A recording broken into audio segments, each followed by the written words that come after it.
ఓం శ్రీకృష్ణ పరబ్రహ్మణే నమః. భగవద్గీత పారాయణానికి స్వాగతం సుస్వాగతం. అందరికీ నమస్కారం అండి.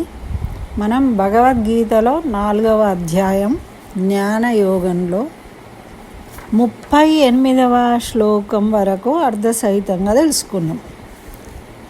గత వీడియోలో 38వ శ్లోకానికి అర్థాన్ని, దాని వివరణ కొంతవరకు తెలుసుకున్నాం. ఈరోజు మనము 39వ శ్లోకంలో ఏం చెప్పిండ్రు, అలాగే ఎప్పుడూ మనం చేసుకున్నట్టే ఈ 38లో ఏం చెప్పారు ఒకసారి చెప్పుకొని దానికి మళ్ళీ 39 జోడించుకుందాం. ఈ విధంగా ఎందుకండి, ఏ రోజు ఒకటి చెప్పేస్తే అయిపోతుంది కదా, దాని వివరణ అని అనుకుంటాం కదా. కానీ నా ఉద్దేశం ఏంటంటే, మనము మన పనులలో పడి మర్చిపోతూ ఉంటాం, కంటిన్యూటీ అనేది కోల్పోతాం అన్నమాట. అంటే అంతకుముందు శ్లోకంలో ఏం చెప్పారో దానికి సంబంధించినవే ఇంకో శ్లోకంలో ఉంటాయి. మరి దాని కంటిన్యూటీ మనకు మర్చిపోతే అర్థం కాదు. అందుకోసమని మనము ఈ విధానంలో చెప్పుకుంటున్నాం అన్నమాట. అట్లా 2 రకాలుగా మనము 2 సార్లు చెప్పుకోవడం కూడా మంచిదే కదా, ఇంకాస్త బలంగా నాటుకుంటాయి అన్నమాట. అయితే 38వ శ్లోకంలో ఏం చెప్పిండు అంటే, ఈ లోకంలో జ్ఞానంతో సమానమైనది పవిత్రమైనది ఏదీ లేదు. జ్ఞానము అనేది చాలా పవిత్రమైనది. మరి ఈ జ్ఞానాన్ని యోగ సిద్ధిని పొందినవాడు ఏమనుకుంటాడు అంటే, జ్ఞానం అనే యోగాన్ని పొందినవాడు జ్ఞానవంతుడు ఒక కాలంలో తనే పరబ్రహ్మ అనే అనుకునే స్థాయికి వస్తాడు. అక్కడ మనమే పరబ్రహ్మ ఎలా అనుకుంటాము అంటే, మనం అంత పవిత్రంగా ఉన్నప్పుడు. ఇప్పుడు కొంతమంది అంటుంటారు చూడండి, అబ్బా ఆయన అయితే నిజంగా దేవుడే, కనబడితే మొక్కాలనిపిస్తుంది అంటాం. ఎందుకు అంటే అంత పవిత్రమైన భావం కలుగుతుంది కదా వాళ్ళని చూడంగానే మనకు. అందుకని మనమంట అంటే ఎక్కడైనా పవిత్రత అనేది ఉన్నప్పుడు మనం దాన్ని ఆకర్షిస్తాం. ఇప్పుడు ఎవరికైనా మలినాలు ఎవరికి ఇష్టం ఉంటాయండి? ఇప్పుడు చెడిపోయిన పదార్థాలు ఎవరికి ఇష్టం ఉండవు. అయితే భగవంతుడు సృష్టించిన ప్రకృతి చూడండి ఎంత పవిత్రంగా ఉంటుంది. మనం పొద్దున్నే లేచి తెల్లారుజామున ఇప్పుడు చూసుకున్నా కూడా ఎంతో అందంగా కనబడుతుంది. ఆకాశము, చెట్లు, భూమి అన్నీ కూడా ఎంతో అందంగా కనిపిస్తూ ఉంటాయి. మరి భగవంతుడు సృష్టించిన నదులలో నీళ్లు కూడా స్వచ్ఛమైనవి. మనకు తాగితే ఏ రోగాలు రావు, ఆరోగ్యంగా ఉంటాం మనం. ఏదైనా తీసుకోండి, ఆహారం మొక్కల నుండి వచ్చిన ఆహారం తీసుకొని తింటే మంచిగా మనం ఆరోగ్యంగానే ఉంటాం పంటలు పండినప్పుడు. కానీ ఏం జరుగుతుంది, మనము తయారు చేసినయే మలినాలు, మనమే స్వచ్ఛమైన నదులను మనం కాలుష్యం చేస్తున్నాం. అలాగే ప్రకృతిలో కాలుష్యము. ఇప్పుడు సూర్యుడి వేడి ఎంత మంచిదండి మన ఆరోగ్యానికి. డాక్టర్లు కూడా చెప్తారు డి విటమిన్ ఉంటుందని. మనకు ఆరోగ్యాన్ని ఇచ్చేవి ఇవన్నీ. కానీ మనకు ఆరోగ్యానికి హాని కలిగించే వాటిని మనమే కృత్రిమంగా తయారు చేసి ఈ ప్రకృతి అంతా నింపేసుకుంటున్నాం. మరి అది ఎవరి తప్పు? మనదే కదా. మలినాలు అనేవి ఈ ప్రకృతిలో సృష్టించబడలేదు, కేవలము మానవుల చేత సృష్టించబడుతున్నాయి. మలినము అనేదే లేదు అసలు. ఈ సృష్టిలో ప్రతీది పవిత్రమైనదే. కానీ కేవలము మలినము అనేది ఎక్కడ తయారవుతుంది అంటే మన వల్లనే తయారవుతుంది. ఎవ్వరు కూడా కావాలని మలినాలు కావాలని కోరుకోరు. కానీ మనము ఈ బాహ్య ప్రపంచంలో ఉన్న వాటితో సంతృప్తి ఎందక ఇంకేదో చెయ్యాలి, ఇంకేదో పొందాలి, ఇంకేదో ఆనందం దొరుకుతుంది అని వెతుకుతూ ఉన్నదాన్ని మనం స్వీకరించకుండా లేని వాటి కోసం వెంపర్లాడుతూ ఇవన్నీ కనుక్కోవడం. ఇప్పుడు మిషన్లు కనుక్కుంటున్నారు, అన్ని మిషన్లే, మనకు బాడీ పని చేయట్లేదు, ఈ మిషన్ ఆగిపోతున్నది. ఆ మిషన్లతో పనిచేసే వరకు ఈ బాడీ అనే మిషన్ ఆగిపోతున్నది. గుండె కొట్టుకోవట్లేదు, స్లోగా కొట్టుకుంటుంది, దానికో మిషన్ మళ్ళా. ఇట్లా ప్రతిదానికి ఒక మిషన్ అన్నట్టు. అంటే ఇవన్నీ ఎవరు తయారు చేసుకున్నారు? మనమే తయారు చేసుకుంటున్నాం. ప్రకృతి సిద్ధంగా ఉన్న వాటిని ఉపయోగించుకొని మనం ఆనందంగా జీవించండి, చక్కగా ఇవన్నీ సృష్టించినందుకు నన్ను తలుచుకుంటూ నాకు కృతజ్ఞతలు తెలుపుకోండి అని భగవంతుడు చెప్పిండు. చక్కగా నీళ్లు తాగండి, చెట్లు పంటలు వండుతాయి, కూరగాయలు వస్తాయి, తినండి, ఆరోగ్యంగా ఉండండి, ఈ ప్రకృతిని రక్షించండి, ఒకరికొకరు సహాయం చేసుకోండి, కలిసిమెలిసి ఉండండి. ఇవన్నీ చెప్పిండు భగవంతుడు. ఇవన్నీ పవిత్రమైన భావనలు, పవిత్రమైన విషయాలు. కానీ ఇవి కాకుండా మనము వీటిని వదిలేసి వేరే వాటిని పట్టుకున్నాం. అన్నీ కూడా కొత్తవే. అంటే మాలిన్యాలు మనకు వద్దు అంటూనే మాలిన్యాలనే మనం మంచి అనుకుంటున్నాము కదండి. ఇప్పుడు సహజమైన నీళ్ళు ఆరోగ్యానికి మంచివి, కానీ వాటిని ఏవో కెమికల్స్ వేసి వాడు డబ్బాలు తెచ్చిస్తేనే అవి ఆరోగ్యకరమైనవి అనుకొని తాగుతున్నాం.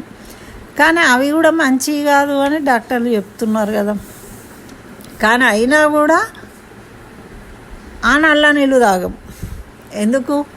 మేము చాలా కేర్ తీసుకుంటామండి మా ఆరోగ్యం గురించి, మేము మినరల్ వాటరే తాగుతాము అని మనం అనుకుంటాం.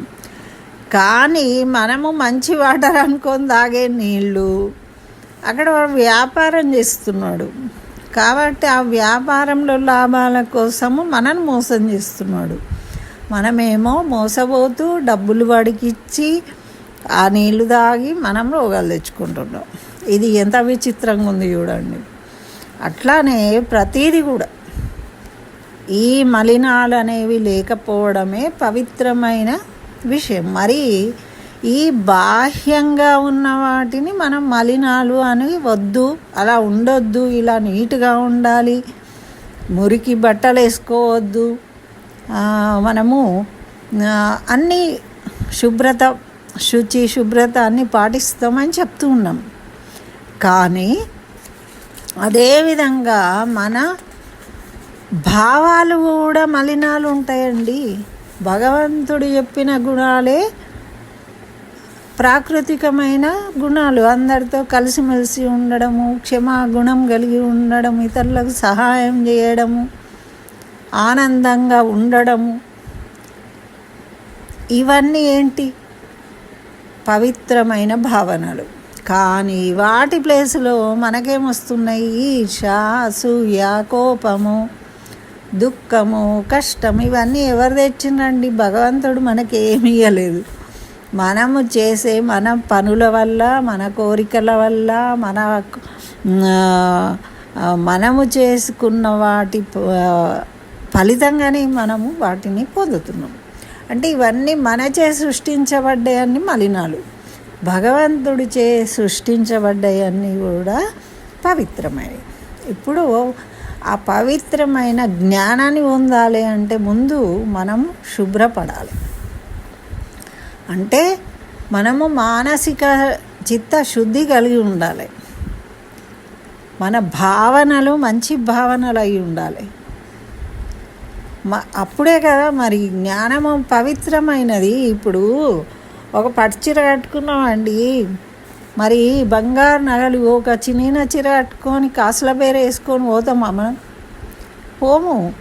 మంచిగా శుభ్రంగా స్నానం చేసి, తల స్నానం చేసి, ఏ డయర్ పెట్టుకొని చక్కగా పౌడరు అన్ని క్రీములు అన్నీ రాసుకొని మంచి చీర కట్టుకొని పట్టు చీర ఆకాశంలో వేసుకుంటే బాగుంటుంది. మాసిన ఎత్తికి మల్లెపూలు అంటుండే ఇంతకుముందు. అట్లా పిచ్చి జుట్టు దూకోకుండా మల్లెపూలు పెట్టుకుంటారా ఎవరన్నా? మరి పెళ్ళికి వెళ్తారా? వెళ్ళాం కదా. అలాగే జ్ఞానము అనేది ఒక పవిత్రమైనది. ఒక దేవాలయానికి వెళ్ళాలన్నా మనము శుచి శుభ్రత పాటించాలి అని కోరుకుంటాం. మరి అలాగే బయట శుచి శుభ్రత చేతులు కడుక్కోడు కాళ్ళు కడుక్కొని దేవాలయంలోకి వెళ్ళడం కాదు, మన చిత్తశుద్ధి కూడా ఉండాలి అని ఇక్కడ ఈ శ్లోకంలో చెప్పిండు మనకి. అది మనం తెలుసుకోవాల్సింది. మన చిత్తశుద్ధి ఉన్నప్పుడే జ్ఞానానికి దగ్గరికి వెళ్ళగలుగుతాం, సాధన చేయడానికి మనకు అవకాశం. మనకు చిత్తశుద్ధి లేనప్పుడు శివ పూజ ఎలా? నీకు చెప్పుల మీద చిత్తం పెట్టుకొని దేవుడికి దండం పెడతావు, నీ చిత్తంలో శివుడు లేడు. నువ్వు శివుడి ముందర నిలబడి శివుడు నీకు ప్రత్యక్షమైనా కూడా నీ చెప్పులు ఉన్నాయో లేవో అని నీకు ధ్యాస ఉంటుంది. కాబట్టి అది పవిత్రత ఎక్కడున్నదండి? లేదు. ఇవన్నీ మన పెద్దవాళ్ళు అందుకే చెప్పిండ్రు అనమాట. కాబట్టి ఏది చేసినా కూడా మనము పవిత్రమైన భావంతో చేయాలి. పవిత్రత అనేది మలినం లేకుండా ఉండడము అనేది మన ఆహార విషయంలో కావచ్చు, శరీరం విషయంలో కావచ్చు. మనము ప్యాకెట్లలో తెచ్చిస్తారండి. మనం 5 స్టార్ హోటల్కి వెళ్తాం, చూస్తే అద్దాలు షో అన్నీ ఉంటాయి, కానీ వాడు పెట్టే ఫుడ్ ఎటువంటిదో తెలియదు మనం. అటువంటి ఫుడ్ తిని కూడా కొంతమంది రోగాలు వస్తుంటాయి కదా. మరి అది ఎలా చెప్తాం మనం? అందులో ఏదో ఆయిల్ మంచిగా లేదంటారు, లేకుంటే ఇంకేదో అంటారు. కాబట్టి చూడ్డానికి బాగుండడమే కాదు, దాని అంతర్భాగం కూడా స్వచ్ఛమైనదై ఉండాలి. ఆహారం కానీ, నీళ్ళు కానీ, మన మనసు కానీ. మనము జ్ఞానవంతులం కావాలి అంటే బాహ్య శౌచంతో పాటు మానసిక శుద్ధి కూడా కావాలి. అప్పుడే మనము జ్ఞానాన్ని పొందగలిగే అవకాశం కలుగుతుంది. లేకుంటే మనము ఈ మలినమైన భావనలతోని ఎక్కడికి పోయినా మనకేం లాభం అండి చెప్పండి. ఇప్పుడు కొంతమంది అంటారండి, చాగంటి గారి ప్రవచనాలు వింటారు. వినంగా కొన్ని రోజులకు వారు చెప్పిన పద్ధతిలోకి వెళ్ళి వాళ్ళు ఆలోచించి కొంతమంది చెప్తుంటారండి. ఎట్లా అంటే మనకు చాగంటి గారి కుటుంబ విలువల గురించి చెప్తూ ఉంటారు కదా. అయితే కొంతమంది అన్నదమ్ములు మాట్లాడుకొని వాళ్ళు ఈ ప్రవచనాలు విన్నాక వాళ్ళు మార్చుకొని కలిసిమెలిసి ఉంటున్నాము. కొంతమంది భార్యాభర్తలు గొడవలు పెట్టుకొని విడిపోదామనుకొని తర్వాత వీరు చెప్పిన ప్రవచనాలు విన్నాక వారి తప్పు వాళ్ళు తెలుసుకొని ఒకరికొకరు అర్థం చేసుకొని కలిసి జీవిస్తున్నారు. అంటే వాళ్ళ మలినాలను పొడగొట్టుకుంటున్నారు. ఎట్లా పొడగొట్టుకున్నారండి? సాధన చేసిండ్రు. ఇప్పుడు చెరువు అంతా శుభ్రం కావాలంటే ఒకటేసారి కాదు, చేస్తూ ఉండాలి. ఎన్నో వేల మంది చేస్తే కదా చెరువు శుభ్రం పడుతుంది. ఇప్పుడు హుస్సేన్ సాగర్ శుభ్రం చేయాలి అంటారు, చేయడం ఎవరికి సాధ్యమండి? ఎంతమంది పని చేయాలి దానికోసం? అవుతుంది. అదే మనం చెత్త వెయ్యడం మానేసినాం అనుకోండి, అది శుభ్రంగానే ఉంటుంది. కానీ వేల కొద్ది మంది చెత్తను పడేసి 100 మంది పోయి చెత్త క్లీన్ చేయాలంటే ఎట్లా చేస్తారు? చేయరాదు. అట్లనే మనము ఎన్నో విషయాలను మైండ్లో పెట్టుకొని వాటిని తొలగించుకోవడానికి వెంటనే పోవాలంటే పోవు. కాబట్టి సాధన చేయాలి. మంచి విషయాలను రీప్లేస్ చేయాలన్నమాట. అంటే మంచి విషయాలనే మనం తీసుకుంటూ ఉంటే, వింటూ ఉంటే, అప్పుడు కొన్ని రోజులకు మనలో మంచి అనేది ఎక్కువైపోతుంది. ఎక్కువైపోయినప్పుడు ఆచరణలో అది వస్తుంది. అప్పుడు మనము జ్ఞాన మార్గంలోకి వెళ్ళే అవకాశం ఉంటుంది అన్నమాట. అది ఈ చిత్తశుద్ధి చేసుకోవడం. అయితే ఈ చిత్తశుద్ధి చేసుకోవాలి, కరెక్టే. మరి జ్ఞానం కలగాలంటే ఇంకా ఎటువంటి వాళ్ళకి కలుగుతుంది అనేది మనకు 39వ శ్లోకంలో కూడా చెప్తున్నాడు. మరి కేవలం వినడము అంటే పై కూర్చోవడం కాదు, అక్కడ ఎలా ఉండాలి? శ్రద్ధావాన్ లభతే జ్ఞానం తత్పరః సంయతేంద్రియః జ్ఞానం లబ్ధ్వా పరాం శాంతి మచిరేణాది గచ్చతి. చూసిండ్రా? శ్రద్ధావాన్ అంటే శ్రద్ధ గలవాడు అయి ఉండాలి. కేవలం మనము 2 రోజులు వింటాం, 3 రోజులు వింటాం, ఏవో వాళ్ళు చెప్పిన జోకులకు నవ్వుకుంటాము, ఎంజాయ్ చేస్తాం, వస్తాము. అట్లా కాదు. వాళ్ళు చెప్పే ప్రతి మాటను మనం శ్రద్ధగా విని అందులో విషయాన్ని మనం జీర్ణించుకొని అవగాహన చేసుకొని దాన్ని వల్ల మనకు మార్పు రావాలి అంటే మనం శ్రద్ధగా వినాలి. ఏదో పైన అప్పుడు ఇప్పుడు కాసేపు కూర్చొని విని కాసేపు ముచ్చట్లాడి కాసేపు సెల్ ఫోన్ చూసి అక్కడ కూడా చేస్తే లాభం లేదు. అయితే శ్రద్ధ గలవాడై ఉండాలి, మరి తదేక నిష్ట కలిగిన వాడై ఉండాలి. నిష్ట ఎప్పుడు ఉంటుందండి? ఏదైనా మనము మితంగా ఉన్నప్పుడు, మితంగా ఉండడం అలవాటు చేసుకుంటే నిష్ట అనేది ఉంటుంది. ఈ టైంకు ఇది చేస్తా అంటే రోజు ఆ పద్ధతి ప్రకారం మనం చేయడమే నిష్ట. కాబట్టి ఆ నిష్టను మనము కలిగి ఉండాలి. ఇంద్రియాలను నిగ్రహించుకోవాలి. మరి ఇంద్రియాలను నిగ్రహించుకుంటేనే నిష్టగా ఉండగలుగుతాడు, శ్రద్ధగా ఉండగలుగుతాడు. పక్కన ఎవరో సౌండ్ పెట్టి పాటలు పెడితే మన చెవులు వాటిని వినకుండా మనం నిగ్రహించుకుంటేనే కదా మరి చాగంటి గారి ప్రవచనం వింటాం. మన కోసము అందరూ సౌండ్లు ఆపేసి ఉంచరు. ఎంతమంది ఏ సౌండ్ పెట్టినా మనం ఏది వినాలనుకుంటున్నామో దాని మీద ధ్యాస పెట్టి మనం వినడమే శ్రద్ధ. మన పని మనము శ్రద్ధగా చేసుకోవాలంటే ఏంటి? ఎంతోమంది మనకు డిస్టర్బ్ చేసేవాళ్ళు ఉంటారు, కానీ వాటన్నిటినీ మనం నిగ్రహించుకోవాలి. కళ్ళు ఎక్కడో ఏదో కనబడుతుంది, చెక్కుమని అటు చూస్తాం, చూసేవారికి ఇటు చెప్పింది మనకు చెవులకి వినవడం. ఎట్టే టైము జ్ఞానేంద్రియాలు అన్నీ కూడా పనిచేయవండి. కళ్ళు పనిచేసినప్పుడు కళ్ళే చూస్తాయి, కళ్ళతోనే జ్ఞానము కలుగుతుంది చూసిన దాని గురించి. విన్నప్పుడు విన్నదే మనము తీసుకుంటాం. అంతేగాని కళ్ళతో చూసింది ఒక్కొక్కసారి మనం ఏమంటామండి, అటే చూస్తుంటాము, కానీ మన ఆలోచన ఎక్కడికో పోతుంది.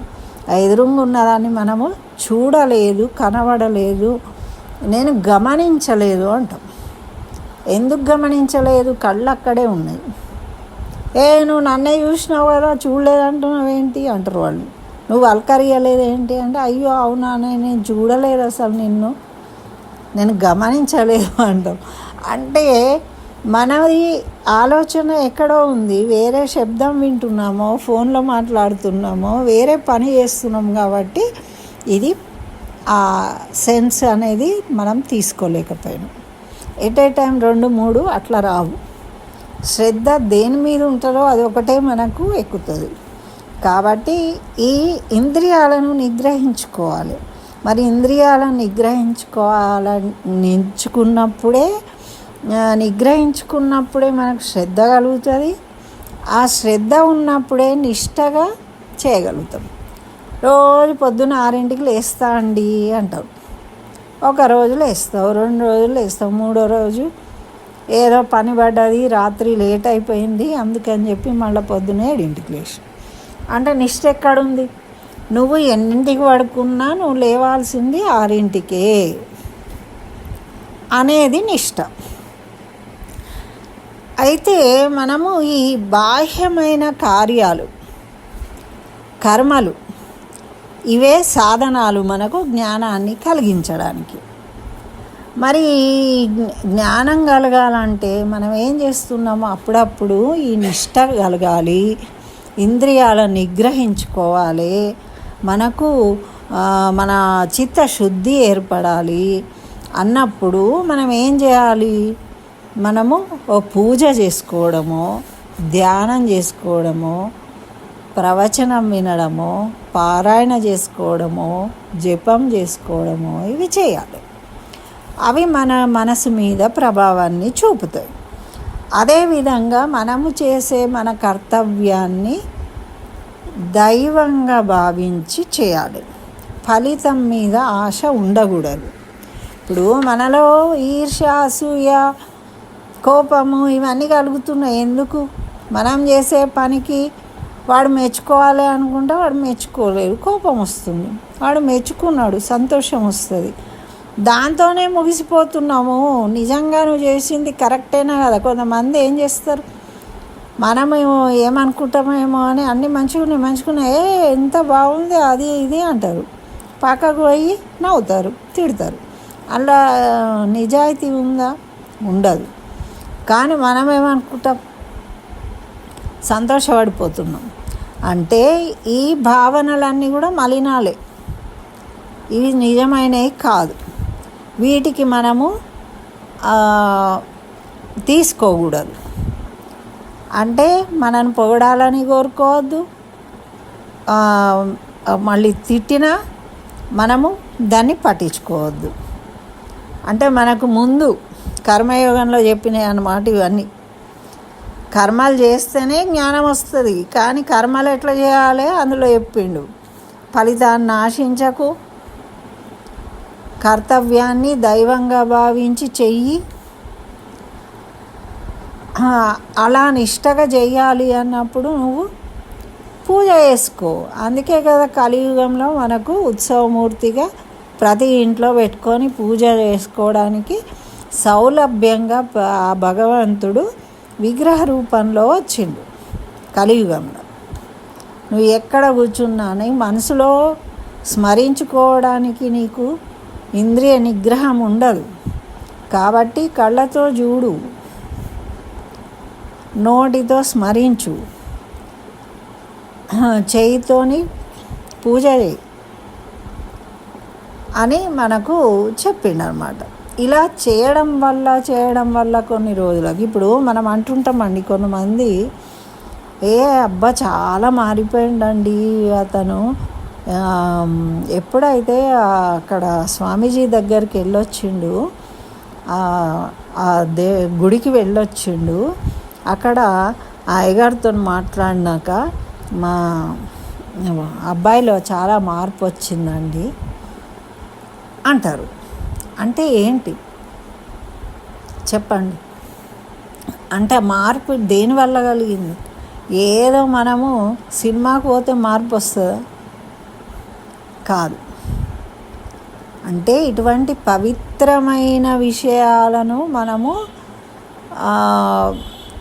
వాటితో సన్నిహితంగా ఉంటూ సాధన చేస్తూ అటువంటి మాటలు వింటూ అటువంటి వాళ్లకు దగ్గరగా ఉంటూ వాళ్ళను అనుసరిస్తూ మనం ముందుకెళ్తూ ఉంటే కొన్ని రోజులకు మనకు ఆ వారి ప్రభావం వల్ల మనం కూడా మారుతాం. అప్పుడు మనము ఒక్క అడుగు వేసినట్టు, జ్ఞానవంతులం కావడానికి ఒక అడుగు వేసాం. తర్వాత అది ఏమవుతుంది, నిలకడ కావాలి. ఆ బాహ్యమైన వాటి యందు ఒకటి మనము ఇంతకుముందు ఏదన్నా అనగానే కోపం వస్తుండే, ఇప్పుడు కోపం రావట్లేదు. ఇప్పుడు ఇంతకుముందు ఏదన్నా పని చెప్తే మనం అరిచేవాళ్ళం, ఇప్పుడు అరవట్లేదు. ఇంకా ఇంతకుముందు ఎవరో తిడుతూ ఉంటే వెంటనే తిట్టేవాళ్ళం, కానీ ఇప్పుడు తిట్టట్లేదు. అంటే ఏంటి? ఇది మార్పు. ఇలా మనము తెలుసుకుంటూ వాళ్ళకి సన్నిహితంగా ఉంటూ వీటిని సాధన చేస్తూ ఉన్నప్పుడు ఒకటి మనలో మార్పు అనేది సాధ్యమవుతుంది. ఈ మార్పు వల్ల మనము పవిత్రమైన భావనలను కలిగి ఉంటామన్నమాట. ఆ పవిత్రత అనేది మనకు చిత్తశుద్ధిగా మారుతుంది. ఎప్పుడైతే చిత్తశుద్ధి ఉంటుందో అప్పుడు మనం జ్ఞానవంతులమవుతాం. ఎప్పుడైతే మనం జ్ఞానవంతులమవుతామో మనకు ఆత్మ జ్ఞానం కలుగుతుంది.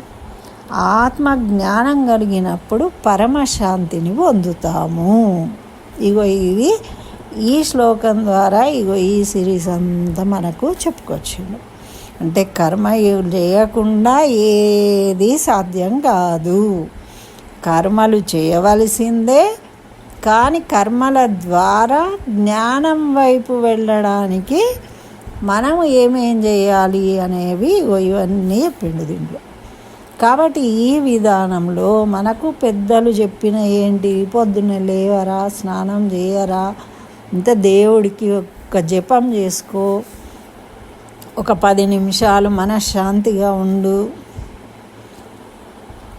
తర్వాత పౌష్టిక ఆహారం తిను, మితంగా ఆహారం తిను, నీ కర్తవ్యం చేసుకో, మంచిగా సంపాదించుకో, మంచిగా ఆనందంగా ఉండు, లేని వాటిని కావాలి అని కోరుకొని అవస్థలు పడకు. ఇగో ఇవన్నీ కూడా మనకు ఎందుకు చెప్పిండ్రు అంటే ఇగో ఈ మన జీవన విధానము మనము శాంతిగా ఉండాలి, ఆనందంగా ఉండాలి, ఉద్ధరింపబడాలని మనకు పెద్దలు చెప్పినాయి అన్నమాట. అయితే భగవద్గీతలో కృష్ణ భగవానుడు చెప్పినే మన పెద్దలు చిన్న చిన్న మాటలుగా మనకు చెప్తూ ఉంటారు, కానీ మనం వాటిని పట్టించుకోము. కానీ ఎప్పుడైతే మనం భగవద్గీతనన్నా కనీసము వినడము, చదవడము, ఒక్కొక్కటి మార్చుకుంటూ వెళ్ళడం అనేది ప్రయత్నము, ఏదైనా ముందు ఒకటితోనే ప్రారంభమవుతుందండి. ఫస్ట్ మనము ఇమీడియట్గా మార్చుకోవాల్సింది మనకు కూడా తెలుసు. అబ్బా ఇప్పటి నుంచి నేను ఎవరిని పట్టించుకోనే, ఇక అబ్బా లవ్ గలీజ్ అనిపిస్తున్నది, వీళ్ళందరితోని నేను ఎవరితోని స్నేహం కూడా చేయ అని అనుకుంటూ ఉంటాం. మనం ఎందుకు అనుకుంటామండి అంటే దాంట్లో ఏదో తప్పు ఉంది, అది కరెక్ట్గా లేదు అనే కదా. అట్లా అనుకున్నప్పుడు దాన్ని వదిలించుకోవాలి. అట్లా జీవితంలో అన్నీ వదిలించుకొని మనం పవిత్రులం కావాలి. అయినప్పుడు మనం జ్ఞానవంతులం అవుతాం. ఇదండి ఈ శ్లోకం ద్వారా మనకు తెలియజెప్పింది. మరి 40వ శ్లోకంలో ఏం చెప్పిండ్రో మళ్ళీ తెలుసుకుందాం. స్వస్తి. సర్వం శ్రీకృష్ణ చరణారవిందార్పణమస్తు.